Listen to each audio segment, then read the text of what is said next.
Nouvel enseignement ce matin que nous commençons par un chant, une invocation à l'Esprit Saint. Ô Esprit du Dieu vivant, dans nos cœurs descends. Ô Esprit du Dieu vivant, dans nos cœurs descends. En introduction à ce nouvel enseignement, rappelons le parcours que nous vivons depuis le début de l'année, l'Esprit Saint dans l'Eucharistie. Le premier enseignement, c'était l'action de l'Esprit Saint dans l'Assemblée, qui est convoquée par Dieu, une Assemblée sainte, convoquée par Dieu pour écouter sa parole. Nous avons eu ensuite 3 enseignements sur la liturgie de la parole. L'action de l'Esprit Saint dans le texte sacré de l'Écriture sainte, inspiré par l'Esprit Saint. L'action de l'Esprit Saint dans le cœur du lecteur qui proclame la parole de Dieu. Et l'action de l'Esprit Saint dans le cœur des fidèles qui accueillent la parole de Dieu, la parole du Dieu vivant. Aujourd'hui, nous commençons une série d'enseignements sur l'action de l'Esprit Saint dans l'Eucharistie, dans la table de l'Eucharistie. Et concrètement, aujourd'hui, l'épiclèse avant la consécration, c'est-à-dire l'invocation à l'Esprit Saint avant la consécration, invocation pour que l'Esprit Saint descende sur le pain et le vin pour le consacrer dans le corps et le sang du Christ. D'abord, une conviction spirituelle. Nos frères d'Orient ont cette conviction spirituelle peut-être plus que nous en Église latine occidentale, sur la présence, l'action de l'Esprit Saint dans le mystère eucharistique. Et précisément, nos frères d'Orient ont aidé tous les pères conciliaires au Concile Vatican II à redécouvrir cette action de l'Esprit Saint dans l'Eucharistie, dans tous les sacrements, dans toute la vie de l'Église. Il y a eu, durant le Concile, qui a duré 4 ans, de 1962 à 1965, il y a eu une prise de conscience à un moment, durant la première session.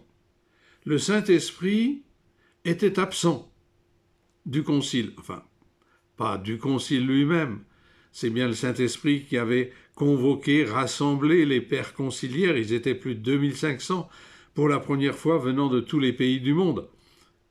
Mais le Saint-Esprit était absent des textes discutés par les pères conciliaires, ce qu'on appelait les schémas conciliaires.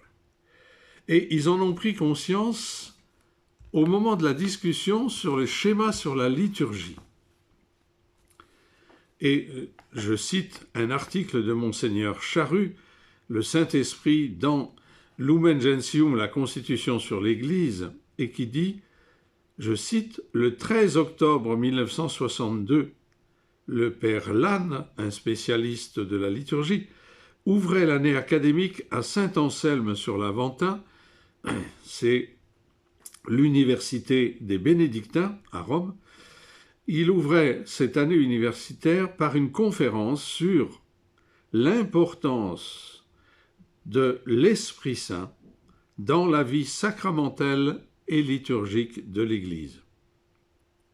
Il était frappé de ce que le schéma sur la liturgie parlait très peu du Saint-Esprit, et ayant reçu les doléances sur ce point de plusieurs orientaux présents au concile, il signala cette lacune à quelques pères conciliaires. Quelques jours plus tard, cette fois-ci dans la basilique Saint-Pierre, dans la discussion du schéma sur la liturgie, le cardinal Silva Enriquez de Santiago du Chili est intervenu dans ce sens le 22 octobre 1962. Et le lendemain, ce fut le patriarche Maximos IV. Puis, le lendemain, Monseigneur Marty, archevêque de Reims, alerté par don Olivier Rousseau, ajouta à la dernière minute un ajout à son texte pour, je cite, « mettre en évidence le rôle de l'Esprit Saint dans les opérations sacramentelles ». Première prise de conscience dans l'aula conciliaire de la basilique Saint-Pierre. Le Saint-Esprit n'était pas mentionné dans le schéma sur la liturgie, ni dans le schéma sur l'Église, ou très peu mentionné. La rédaction, cependant, du schéma sur la liturgie était très avancée, et ce schéma a été voté à la session suivante en 1963. En toute dernière minute, on a rajouté quelques mentions du Saint-Esprit. Il n'y en a que 5. À la fin de la première session 1962, Monseigneur Prignon, prêtre du diocèse de Liège, recteur du collège belge, juste avant le concile, qui avait séjourné 3 ans à Beyrouth au Liban et avait découvert l'importance de l'Esprit Saint pour les orientaux, dit à ceux qui réfléchissaient à un nouveau schéma sur l'Église qu'il fallait consacrer au début du texte tout un paragraphe à l'Esprit Saint. Prise de conscience qui a provoqué ensuite une sorte de maturation, de progrès dans l'Esprit Saint, dans la découverte de l'Esprit Saint, dans les mentions de l'Esprit Saint. Il y a eu tout un progrès durant le Concile de 1962 à 1965, et cela a abouti à 2 très beaux paragraphes, Lumen Gentium numéro 4 et Ad Gentes numéro 4. Le schéma sur l'Église, pour vous donner un exemple, ne comportait pas de paragraphe consacré à l'Esprit Saint. Lumen Gentium numéro 1, l'introduction générale. Lumen Gentium numéro 2, l'Église dans le cœur de Dieu le Père. Lumen Gentium numéro 3, l'Église fondée par Jésus-Christ, avec le choix des apôtres. Et numéro 4, les figures de l'Église dans le Nouveau Testament. Pas de paragraphe consacré à l'Esprit Saint. Cette redécouverte, cette prise de conscience qui a été faite à la première session, a conduit la commission centrale à inviter tous les pères conciliaires à envoyer des propositions de textes dans le temps entre la fin de la première session, décembre 1962, jusqu'au début de la deuxième session, septembre-octobre 1963. Le cardinal Silva Enriquez, archevêque de Santiago au Chili, a envoyé un très beau paragraphe du Saint-Esprit qui a inspiré tout le paragraphe Lumen Gentium numéro 4 et bien d'autres mentions du Saint-Esprit dans la Constitution sur l'Église. Nombreuses mentions de l'Esprit Saint, rajoutées un peu comme on rajoute quelquefois du sel sur les aliments. Qu'est-ce qui donne la saveur aux aliments? C'est le sel. Qu'est-ce qui donne la saveur à beaucoup de textes du Concile? Ce sont les mentions de l'Esprit Saint. Cette évolution, qui s'est faite durant tout le Concile, a abouti à la dernière session du Concile qui discutait du schéma sur l'activité missionnaire, à Ad Gentes numéro 4. Cette fois-ci, le triptyque trinitaire, hérité de la Constitution sur l'Église, se trouvait dans le schéma sur l'activité missionnaire de l'Église. Numéro 1, introduction générale. Numéro 2, l'activité missionnaire qui jaillit de la tendresse de Dieu qui veut sauver tous les hommes. Numéro 3, l'activité missionnaire vécue par le Christ avec le choix de ses disciples qu'il envoie en mission. Numéro 4, l'activité missionnaire lancée, animée par l'esprit de Pentecôte. Cette évolution durant le Concile a continué après le Concile. Le Concile avait demandé de revoir l'ensemble de la messe, l'ensemble des sacrements, et cela aboutit en 1967 à ce que nous appelons le nouvel Ordo Missae, le nouvel ordre de la messe, avec quelques directives données par cette instruction sur le mystère eucharistique en 1967, célébré dans la langue des peuples, célébré face au peuple, participation active des fidèles à la célébration, et non plus assistance à la messe comme on disait autrefois, et puis les nouvelles prières eucharistiques qui ont été publiées l'année suivante, 1968, trois prières eucharistiques, les numéros 2, 3 et 4. 10 ans plus tard, d'autres prières eucharistiques ont été rajoutées. Pour la réconciliation, numéro 1 et 2, pour les assemblées d'enfants, numéro 1 et numéro 2, et pour les circonstances particulières. Toutes ces nouvelles prières eucharistiques mentionnent l'Esprit Saint, avant et après la consécration. Le don du Saint-Esprit dans l'Eucharistie, qui est un des trésors de la tradition de nos églises d'Orient, du coup, nous en avons bénéficié, nous l'avons maintenant dans les nouvelles prières eucharistiques, et c'est ce que nous allons voir maintenant. Les épiclèses, avant la consécration, sur le pain et le vin. Premier point. Quelle est la signification du mot épiclèse? C'est un mot un peu savant peut-être, qui vient du grec.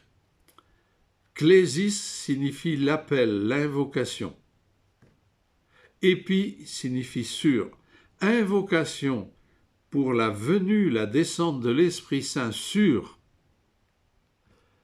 Et nous avons deux épiclèses, une avant la consécration, invocation pour la descente de l'Esprit Saint sur le pain et le vin, et une après la consécration, invocation pour la descente de l'Esprit Saint sur l'assemblée à travers le geste de la communion au corps et au sang du Christ.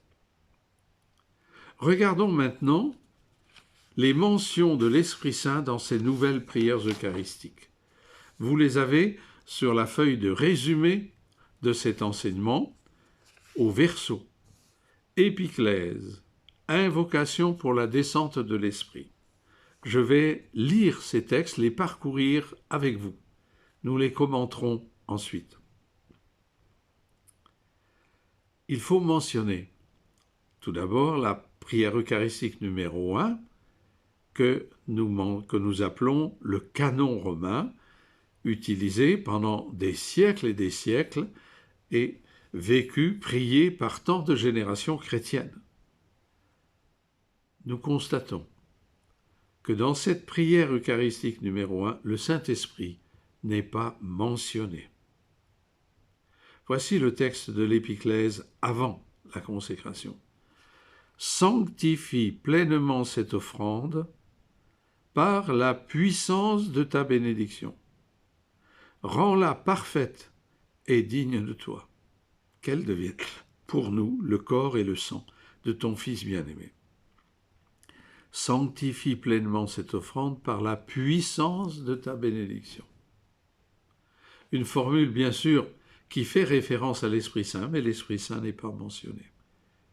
La puissance de ta bénédiction. C'était le langage théologique, le langage liturgique pendant des siècles, qui parlait de la nature, de la grâce, la nature humaine sanctifiée par la grâce. Tout était attribué à Dieu de manière globale. La puissance de ta bénédiction. Toutes les nouvelles prières eucharistiques, au contraire, mentionnent l'Esprit Saint avant la consécration du pain et du vin. Prière eucharistique numéro 2. Seigneur, sanctifie pleinement ces offrandes, en répandant sur elles ton esprit, qu'elles deviennent pour nous le corps et le sang de Jésus le Christ notre Seigneur. Prière eucharistique numéro 3. Sanctifie ces offrandes par ton esprit, pour qu'elles deviennent le corps et le sang de ton Fils. Prière eucharistique numéro 4. Que ce même Esprit Saint, nous t'en prions, Seigneur, sanctifie ces offrandes, qu'elles deviennent ainsi le corps et le sang de ton Fils. Prière pour la réconciliation numéro 1. Regarde, nous t'en prions, les offrandes de ton peuple, répands sur elles la puissance de ton esprit, qu'elles deviennent le corps et le sang de ton Fils bien-aimé. Prière pour la réconciliation numéro 2. Sanctifie ces offrandes, en répandant sur elles ton esprit, qu'elles deviennent le corps et le sang de ton Fils, qui nous a dit de célébrer ce mystère. Prière pour les circonstances particulières. Numéro 1, l'Église en marche vers l'unité. Numéro 2, Dieu guide son Église sur la voie du salut.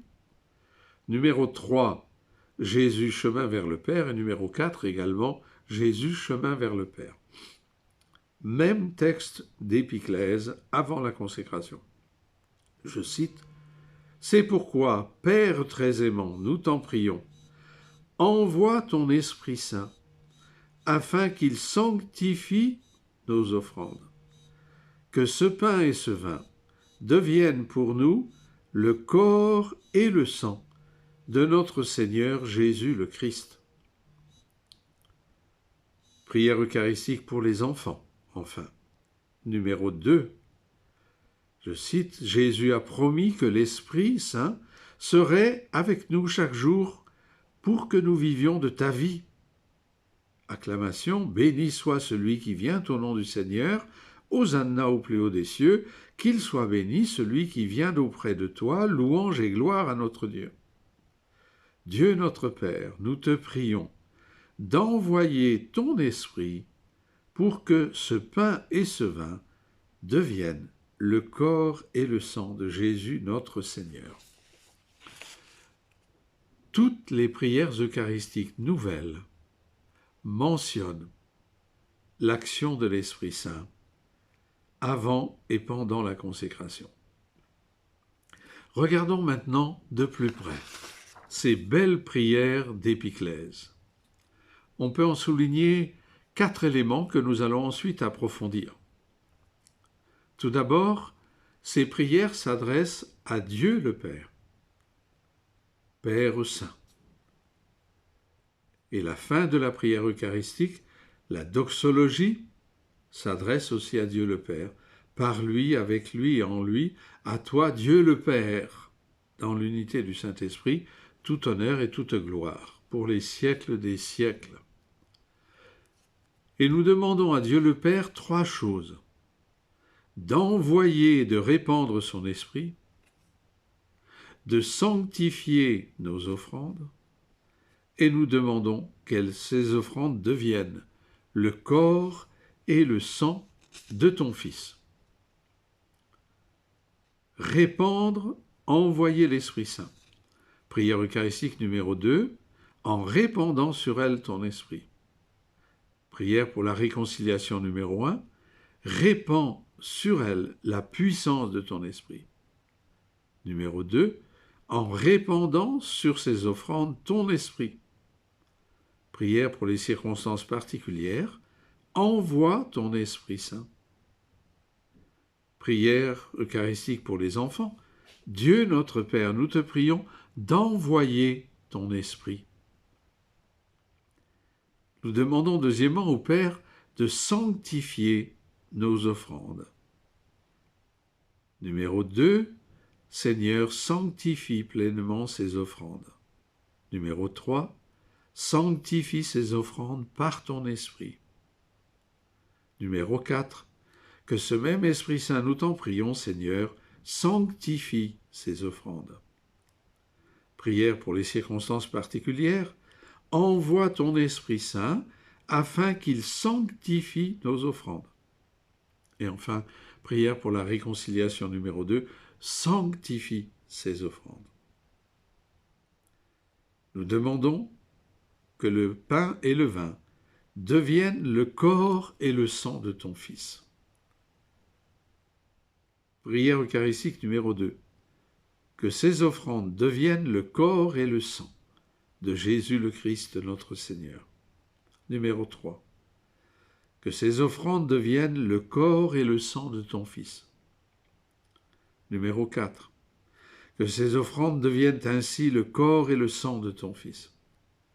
Prière pour la réconciliation. Numéro 1. Que ces offrandes deviennent le corps et le sang de ton Fils bien-aimé Jésus le Christ. Numéro 2. Qu'elles deviennent le corps et le sang de ton Fils. Prière pour les circonstances particulières. Que ce pain et ce vin deviennent pour nous le corps et le sang de notre Seigneur Jésus le Christ. Prière pour les enfants. Numéro 2. Dieu notre Père, nous te prions d'envoyer ton Esprit pour que ce pain et ce vin deviennent le corps et le sang de Jésus notre Seigneur. Comment comprendre cette action de l'Esprit Saint avant et pendant la consécration? La puissance de l'Esprit créateur sur le pain et le vin. Cette épiclèse, cette invocation pour que descende le Saint-Esprit sur le pain et le vin. Pour la comprendre, il faut penser à la présence et à l'action de l'Esprit Saint à la première création,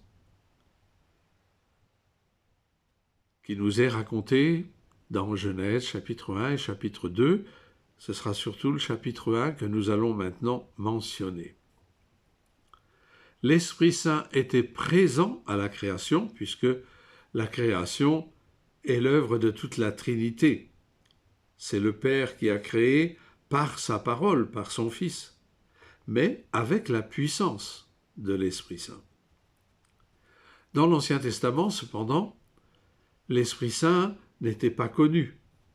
Il a été pleinement révélé par Jésus, et c'est depuis les paroles de Jésus, c'est depuis l'envoi de l'Esprit à la Pentecôte que nous connaissons mieux l'Esprit Saint. Les écrivains sacrés dans l'Ancien Testament ne connaissaient pas la personne même de l'Esprit Saint, ne connaissaient pas la Trinité. Mais ils l'évoquent par des expressions. Dans un sens littéral, il est dit en Genèse chapitre 1, verset 2, « Un vent de Dieu tournoyait sur les eaux. Et Dieu dit que la lumière soit, et la lumière fut. Dieu crée par sa parole. Mais un vent de Dieu tournoyait sur les eaux. » Dans le sens littéral, compris par l'écrivain sacré, à l'époque où il écrivait, avec la foi dont il a hérité dans son peuple de Dieu, dans ce sens littéral, le mot hébreu « roar » est traduit par le vent de Dieu, le souffle de Dieu. Le mot pneuma, dans les Septante, est également traduit par le vent, le souffle de Dieu. C'est ce même mot hébreu roar, même mot grec pneuma, qui est utilisé dans le Nouveau Testament pour l'Esprit Saint de Dieu. Dans un sens plénier, celui que nous avons aujourd'hui à la lumière de la plénitude de la révélation apportée par le Seigneur Jésus, dans un sens plénier que ne pouvait pas comprendre et connaître l'écrivain sacré, mais que Dieu, lui, l'auteur principal des Écritures, avait en vue, l'Esprit Saint est mentionné par cette petite expression. Un vent de Dieu tournoyait sur les eaux. L'Esprit de Dieu, on peut le traduire ainsi. L'Esprit de Dieu planait sur les eaux. Dieu dit que la lumière soit, et la lumière fut. L'Esprit Saint est dans la Trinité la puissance de Dieu créateur pour tous les éléments cosmiques. L'Esprit Saint est la source de vie pour tout être vivant. Et pour l'homme, il est la source de la vie consciente et spirituelle, cette haleine de vie que Dieu a insufflée dans les narines de l'homme, comme dit le deuxième récit de la création. Esprit Saint, puissance de Dieu créateur. C'est cet esprit, puissance de Dieu créateur, que nous invoquons sur le pain et le vin. Nous demandons au Père d'envoyer, de répandre son esprit sur ces offrandes que nous apportons. Recitons de nouveau les textes. Prière eucharistique numéro 2, en répandant sur elle ton esprit. Réconciliation numéro 1, répands sur elle la puissance de ton esprit. Prière pour la réconciliation numéro 2, en répandant sur elle ton esprit. Prière pour les circonstances particulières, envoie ton Esprit Saint. Et prière pour les enfants. Dieu notre Père, nous te prions d'envoyer ton esprit. Nous demandons à Dieu que vienne l'Esprit créateur sur le pain et le vin. Nous demandons au Père des cieux que cet esprit soit répandu, qu'il prenne sous son ombre ce pain et ce vin. L'Esprit de Dieu a pris la Vierge Marie sous son ombre pour qu'elle puisse concevoir l'humanité de Jésus. Création de l'humanité de Jésus dans le sein de la Vierge Marie. L'Esprit Saint te prendra sous son ombre. C'est ce que signifie le geste de l'épiclèse. Quand les prêtres imposent les mains sur le pain et le vin, nous demandons que Dieu répande son esprit, que l'Esprit Saint prenne sous son ombre ce pain et ce vin. L'Esprit créateur vient et opère une nouvelle création. À Cana, le Christ a changé l'eau en vin. Changement de couleur, changement de goût. À la Seine, Jésus a changé le pain en son corps. Ceci est mon corps. Il a changé le vin dans son sang. Ceci est mon sang. À la consécration, c'est le même miracle qui s'accomplit. Le prêtre ne dit pas « ceci est le corps du Christ ». Il dit « ceci est mon corps, ceci est mon sang ». C'est le Christ qui parle par les lèvres, par la bouche du prêtre. Le Christ, à travers le prêtre, vient renouveler le miracle qu'il a opéré à la Seine, transformant le pain dans son corps et le vin dans son sang. L'Esprit Saint que nous invoquons, c'est lui la puissance créatrice de Dieu qui vient créer dans le pain le corps du Christ, qui vient créer le sang du Christ dans le vin. Puissance de Dieu créateur sur la matière, sur la substance du pain et du vin. Puissance créatrice de Dieu qui transforme la nature du pain et du vin. Source de vie qui transforme le pain en pain vivant pour la vie éternelle. Puissance de gloire qui a ressuscité Jésus d'entre les morts, qui a glorifié son corps et qui transforme le pain dans le corps du Christ ressuscité. Après la consécration, ce n'est plus du pain, c'est le corps sacré du Christ. Ce n'est plus du vin, c'est le sang précieux du Christ. C'est évidemment un grand mystère. Un mystère de foi, et nous le proclamons. Il est grand, le mystère de la foi. Cette transformation profonde de la substance du pain et du vin dans le corps et le sang du Christ. Le goût, la couleur demeurent les mêmes. Les aspects extérieurs, qu'on appelle quelquefois les accidents visibles, les qualités matérielles qui peuvent être analysées par les scientifiques, demeurent les mêmes. L'œil ne voit que du pain. Le palais, la bouche, ne goûtent que du vin. Mais la réalité profonde, l'être substantiel, ce n'est plus du pain, c'est le corps du Christ. Ce n'est plus du vin, c'est le sang du Christ. Ce changement de la nature, de la substance du pain et du vin, les théologiens l'appellent la transsubstantiation. Nos sens ne voient que du pain et du vin. La science ne peut que constater les caractéristiques du pain et du vin. Mais réellement, spirituellement, aux yeux de la foi, c'est le corps et le sang du Christ. L'essentiel est invisible.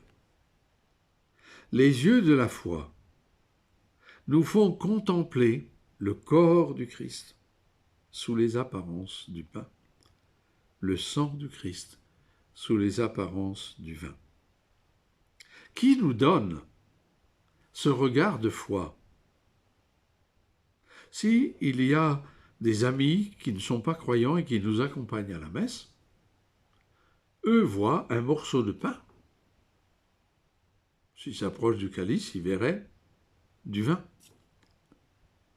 Et nous, dans la foi, nous voyons le corps du Christ, le sang du Christ. Qui nous donne ce regard de foi? C'est l'Esprit Saint.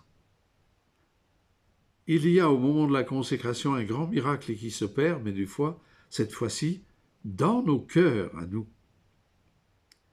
Il me semble que le meilleur texte pour exprimer cette action de l'Esprit Saint dans notre foi est le texte de saint Paul dans sa lettre aux Corinthiens, la première aux Corinthiens, au chapitre 2, versets 10 à 15. Voici ce texte. C'est à nous que Dieu l'a révélé par l'Esprit.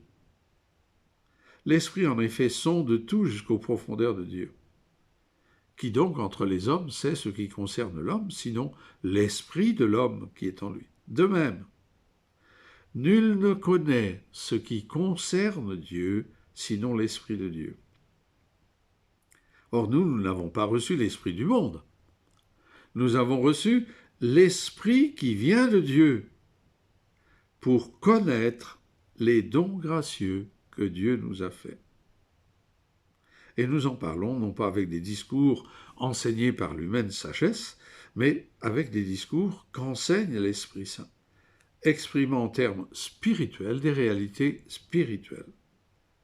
Et Paul fait ensuite la distinction. L'homme psychique, animé par la psychologie naturelle, y compris accompagné par nos sens.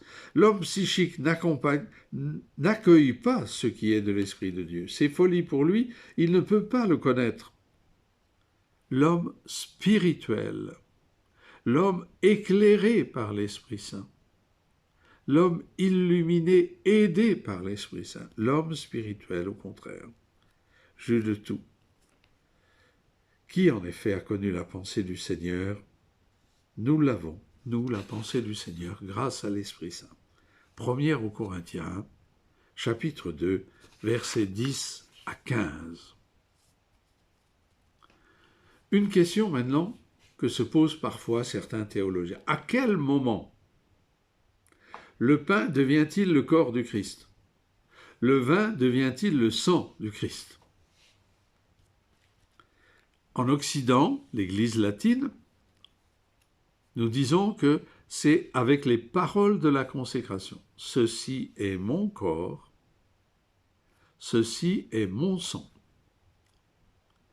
Ce sont ces paroles qui sont efficaces et transforment le pain dans le corps du Christ, le vin dans le sang du Christ. Dans la tradition de nos frères d'Orient, au contraire, tout commence avec l'épiclèse. La prière d'invocation pour que descende et agisse l'Esprit Saint sur le pain et le vin, ce n'est pas simplement une invocation pour que vienne l'Esprit Saint. Ces paroles d'invocation sont la consécration elle-même du pain et du vin. La prière consécratoire pour nos frères orientaux commence avec cette venue de l'Esprit Saint sur le pain et le vin. Il ne faut pas opposer les deux points de vue. Ils sont complémentaires. Et ce n'est pas d'une certaine manière ou l'épiclèse avant la consécration ou les paroles de la consécration. C'est et les paroles d'épiclèse et les paroles de la consécration. Il s'agit d'un même mystère qui se déploie à travers la prière d'invocation à l'Esprit Saint et qui se continue par les paroles de la consécration. C'est une même et seule action du Père des cieux par son Fils et par la puissance de l'Esprit Saint qui commence avec l'épiclèse et qui se continue avec les paroles de la consécration. Nous pourrions dire, dans la tradition d'Orient, que la transformation du pain se fait avec la prière de l'épiclèse et les paroles de la consécration proclament ce que le Saint-Esprit est en train mystérieusement, invisiblement d'opérer. Ceci est mon corps, ceci est mon sang. En sens inverse, selon la tradition d'Occident, les paroles de la consécration qui transforment le pain dans le corps du Christ, le vin dans le sang du Christ, ces paroles ne sont efficaces que par le souffle, la puissance de l'Esprit Saint. Et pour comprendre cela, regardons l'expérience humaine. Moi qui vous parle, vous entendez des sons et des mots, mais je ne peux les prononcer qu'avec le souffle de ma bouche. Le souffle est lié à la parole.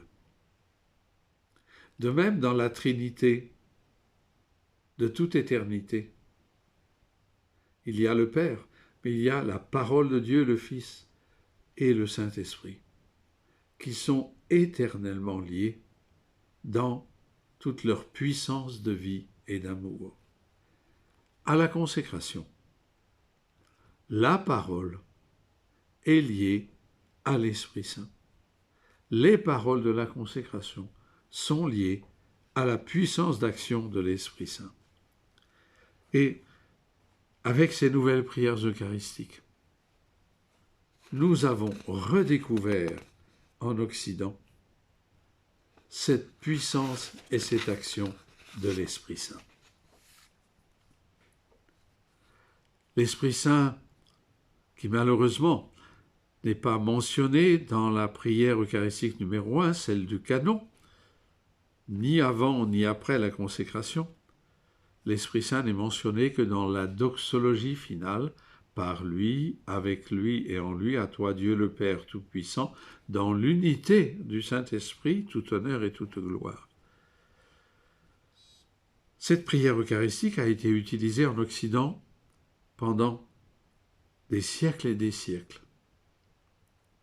Il y a un proverbe qui dit « lex orandi, lex credendi ». La manière dont nous prions façonne la manière dont nous croyons, façonne notre foi. Le fait d'avoir célébré l'Eucharistie pendant des siècles sans mentionner l'Esprit Saint a fait que le Saint-Esprit a été le divin méconnu pendant des siècles et des siècles. Le divin méconnu. Quand on ne mentionne pas l'Esprit Saint dans la prière, il n'est pas étonnant qu'il soit oublié, qu'il ne soit pas connu. Les formules d'épiclèse dans les nouvelles prières eucharistiques sont un trésor. Pour nous, Église d'aujourd'hui, c'est un grand progrès doctrinal, mais aussi spirituel.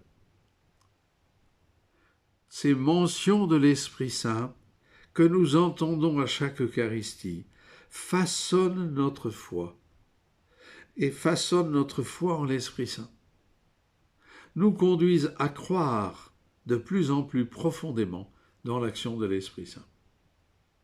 Il est important que les membres des fraternités du Saint-Esprit connaissent bien ces prières d'invocation à l'Esprit Saint, cette action de l'Esprit Saint dans la messe. Lex orandi, lex credendi, la manière dont nous prions façonne notre foi. Plus nous serons attentifs à cette présence et cette action de l'Esprit Saint dans l'Eucharistie, plus nous croirons dans l'Esprit Saint. Quatrième élément que soulignent ces prières eucharistiques, l'Esprit Saint sanctifie le pain et le vin. Si nous reprenons les formules des prières eucharistiques, la numéro 2, Seigneur, sanctifie pleinement ces offrandes. Numéro 3, sanctifie ces offrandes par ton Esprit Saint. Numéro 4, que ce même Esprit Saint, nous t'en prions, Seigneur, sanctifie ces offrandes. Prière pour les circonstances particulières, envoie ton Esprit Saint afin qu'il sanctifie nos offrandes. Et prière eucharistique pour la réconciliation numéro 2, sanctifie ces offrandes. Le pain consacré, le corps du Christ est saint et sacré. Le vin consacré est saint et sacré. Quand le prêtre élève l'hostie consacrée, puis ensuite la coupe contenant le vin consacré, comprenons bien ce geste. Ce geste d'élévation n'est pas pour offrir à Dieu le Père le pain consacré, le corps du Christ, n'est pas pour offrir à Dieu le Père le sang du Christ. Cela viendra à la fin de la prière eucharistique. Par lui, avec lui et en lui, à toi, Dieu le Père Tout-Puissant, dans l'unité du Saint-Esprit, tout honneur et toute gloire. Juste au moment de la consécration, ce geste d'élévation est pour permettre aux fidèles de voir le corps du Christ et de l'adorer, de voir l'hostie consacrée et d'y adorer le corps du Christ. Ce geste d'élévation est pour permettre aux fidèles de voir la coupe qui contient le vin consacré, le sang précieux du Christ Jésus. Il y a un miracle qui s'opère à toutes les messes et que nous, les prêtres, nous ressentons, et vous, les fidèles, sans doute aussi. À ce moment de la consécration, il y a un silence très intense. Le silence qui exprime la foi profonde de toute l'assemblée dans la présence réelle du Christ Jésus en son corps et en son sang. Un silence de foi, un silence d'adoration. Il faut donc que le prêtre, en faisant ce geste d'élévation, soit vrai dans le geste. S'il élève le pain consacré à bout de bras, il en fait un geste d'offrande. Or, ce n'est pas un geste d'offrande, c'est un geste de présentation à l'assemblée. Autrefois, il est vrai, quand on célébrait dos au peuple, il fallait élever l'hostie consacrée pour que les fidèles la voient par-dessus la tête du célébrant. Aujourd'hui, en célébrant face au peuple, il suffit d'élever pour que l'ensemble de l'assemblée voit le corps du Christ. S'il s'agit d'une petite assemblée dans une petite chapelle, il suffit de le présenter pour que chacun des fidèles puisse y voir et adorer le corps du Christ. S'il s'agit d'une grande assemblée, une grande église, il faudra évidemment élever plus haut le corps sacré et le calice pour que les fidèles, tous les fidèles, y compris ceux qui sont au fond de l'église, puissent voir. Vérité du geste de l'élévation, mais vérité aussi de l'attitude des fidèles. À l'élévation, les fidèles ne doivent pas baisser la tête. Ils doivent au contraire regarder avec foi le corps du Christ, regarder avec foi la coupe qui contient le sang précieux du Christ. À l'élévation, nous devons voir avec nos yeux de chair et les yeux de la foi. Les fidèles baisseront la tête plus tard, au moment où le prêtre et les concélébrants vont eux-mêmes adorer. Après l'encensement solennel 3 fois 3 du corps du Christ au moment de l'élévation, ou l'encensement 3 fois 3 vers la coupe qui contient le précieux sang du Christ, qu'est-ce que fait le prêtre? Il repose le corps sacré du Christ sur l'autel, il repose le calice avec le sang précieux du Christ sur l'autel, et il fait la génuflexion. Il adore le corps du Christ et le sang du Christ. Les concélébrants s'inclinent profondément. C'est à ce moment-là que les fidèles adorent eux aussi le Christ, baissent la tête et adorent le Christ réellement présent en son corps et en son sang. Je crois qu'il est important de dire qu'il nous faut garder ce sens du sacré au moment de la célébration eucharistique. Nous les prêtres, nous devons faire attention de ne pas accomplir machinalement les rites, de ne pas dire machinalement les paroles, comme s'il s'agissait simplement d'un morceau de pain ou d'une boisson qu'on allait partager. Notre attitude à nous les prêtres doit manifester la conviction de foi dans la présence réelle du Seigneur, dans son corps et dans son sang.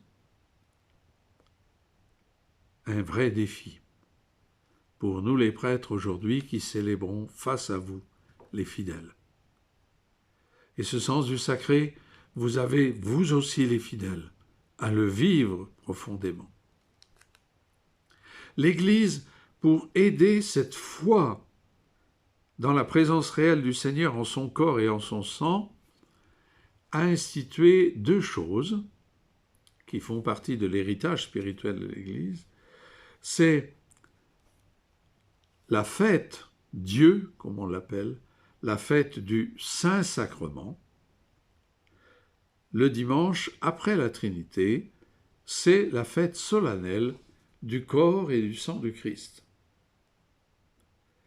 Et il y a de plus en plus aujourd'hui, une procession solennelle du corps du Christ dans les rues du village, avec des reposoirs, des stations qui sont des vrais reposoirs, avec des chants, avec des fleurs, avec le peuple de Dieu acclame la présence réelle du Christ en son corps. L'Église a aussi institué l'adoration du Saint-Sacrement, la bénédiction du Saint-Sacrement, pour mieux adorer ensemble Et c'est quelque chose que nous redécouvrons aujourd'hui, que nous avions peut-être un peu perdu. Le prêtre va prendre l'hostie consacrée et la met dans l'ostensoir pour montrer, ostensoir. Montrer l'hostie consacrée, montrer le corps du Christ. Et dans l'adoration, la bénédiction du Saint-Sacrement, nous avons ce temps d'adoration, d'acclamation, de prière silencieuse. Et les jeunes, aujourd'hui, sont capables de rester silencieux devant le Saint-Sacrement. Miracle de l'Esprit Saint. Cette génération tellement habituée au bruit et aux décibels est capable, là, de rester en silence devant le Christ, sentant la présence réelle du Christ en son corps et en son sang. Cette adoration se poursuit par la bénédiction avec l'ostensoir de l'ensemble des fidèles qui sont là. Respect du corps du Christ. Et tout ce qui est atteinte à ces hosties consacrées est une profanation. Profanation des tabernacles, profanation des ciboires, profanation des hosties consacrées répandues par le sol ou parfois utilisées pour des messes noires. On profane ce qui est saint et sacré, le corps du Christ. Et c'est quelque chose, évidemment, de très grave. Merveille des prières d'invocation à l'Esprit Saint avant la consécration. Père, envoie ton esprit sur ce pain et ce vin pour qu'il les sanctifie et que ces offrandes deviennent le corps et le sang du Christ. Grande richesse des épiclèses que nous avons depuis le Concile Vatican II. C'est une chance pour nous de le redécouvrir, une chance pour nous de le vivre aujourd'hui, et une chance pour tous les membres des fraternités, pour croire, pour voir avec les yeux de la foi l'action de l'Esprit Saint avant et durant la consécration. La manière dont nous prions façonne notre foi. Et je termine par le partage d'une expérience que j'ai vécue dans la cathédrale Saint-Paul à Abidjan, avec mes frères et sœurs des fraternités du Saint-Esprit. J'avais fait une conférence avant sur l'épiclèse. Et là, pour permettre aux fidèles de vivre cette supplication à l'Esprit Saint durant la messe, après que les prêtres aient récité la prière d'épiclèse, avant de continuer le récit de la consécration, les paroles de la consécration, nous avons chanté ensemble ce refrain. Ô Esprit du Dieu vivant, sur ce pain descend. Ô Esprit du Dieu vivant, sur ce vin descend.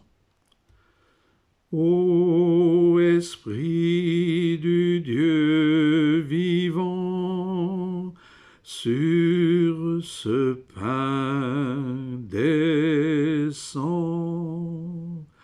Ô Esprit du Dieu vivant, sur ce vin descend. Et les frères et sœurs des fraternités m'ont dit après la messe, on avait vraiment le sentiment de vivre intensément l'Eucharistie en chantant ce refrain. Nous pouvons le reprendre en terminant. Ô Esprit du Dieu vivant, sur ce pain descend. Ô Esprit du Dieu vivant, sur ce vin descend. Gloire à Dieu.